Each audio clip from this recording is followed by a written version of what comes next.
తెలంగాణ రాష్ట్రంలో ఒక కుట్రపూరితంగా మార్వాడీలని ఓ బ్యాగ్ అంటున్నారు. సూటిగా ఒకటి అడుగుతున్నాం, మార్వాడీలు ఏమైనా దేశద్రోహులా? ముఖ్యంగా తెలంగాణ రాష్ట్ర ముఖ్యమంత్రి రేవంత్ రెడ్డి గారిని ఒక సూటి ప్రశ్న అడుగుతున్నా. ఎందుకంటే మీరు ప్రపంచంలో పలు దేశాలకు తిరిగి మా రాష్ట్రంలో పెట్టుబడి పెట్టండి, మా రాష్ట్రంలో పెట్టుబడి పెట్టండి అని ప్రతి దేశాన్ని తిరిగి అక్కడున్నటువంటి వ్యాపారస్తులందరినీ ఈ యొక్క రాష్ట్రాల్లో పెట్టుబడి పెట్టినట్టున్నారు.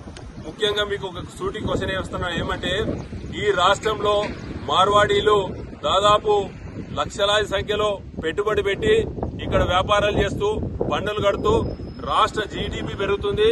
అదేవిధంగా వాళ్ళు సంపాదించినటువంటి సంపాదన మొత్తం ఈ రాష్ట్రంలో ఖర్చు పెడుతున్నారు, ఈ రాష్ట్రంలో కొంటున్నారు. దానివల్ల ఈ యొక్క రాష్ట్రానికి ఉపయోగం. కానీ మీరు వేరే దేశానికి వెళ్లి అక్కడ ఉన్నటువంటి